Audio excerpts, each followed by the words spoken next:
When Jesus had finished telling some parables, he went into his own country, to Nazareth, the town where he'd grown up.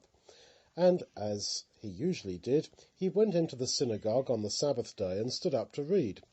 The book of the prophet Isaiah was given to him, and when he'd opened the scroll, he found the place where it was written, "The Spirit of the Lord is upon me, because he has anointed me to preach the gospel to the poor." Now, Christ means anointed. Jesus was the Christ, the anointed one. So he was reading a prophecy all about himself.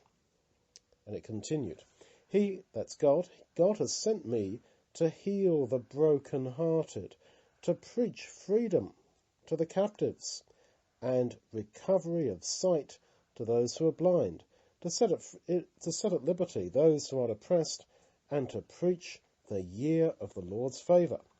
He closed the scroll and gave it back to the minister and sat down, and the eyes of everyone in the synagogue were fastened on Jesus, and he said to them, "Today this scripture is fulfilled in your ears." So he was the fulfillment of that Old Testament prophecy he just read to them. Everyone wondered at the words of grace that came from him, and they said, "Isn't this Joseph's son? Isn't this the carpenter, the son of Mary, the brother of James, Joseph, Jude, and Simon? And aren't his sisters here with us?" And they were upset with him. But Jesus said to them, "A prophet is never without honour except in his own country and among his own family and in his own house." And he was amazed because of their unbelief. And all those in the synagogue, hearing these things, were very angry, and thrust him out of the city, and led him up to the edge of the hill on which their city was built, that they might throw him down. But he passed through the middle of them and went his way.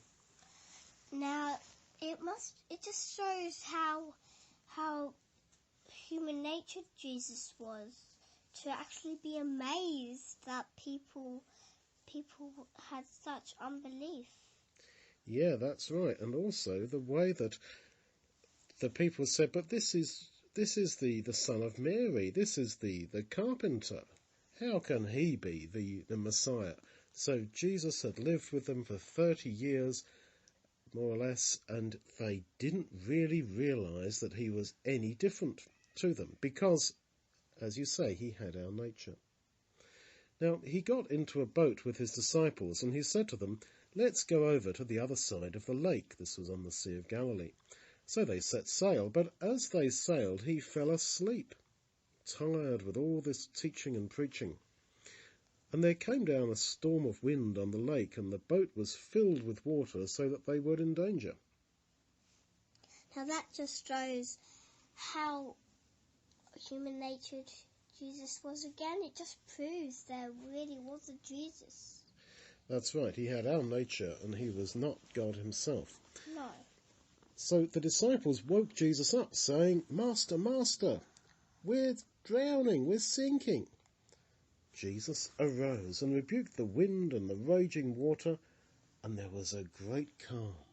And he said to the disciples, "Where is your faith?" They were frightened and wondered at this, saying to one another, "What manner of man is this? For he commands even the winds and the water, and they obey him." So again, they realize that Jesus is a man, but what manner of man is this? He had the power of God. And they came to the other side of the lake, into the country of the Gadarenes.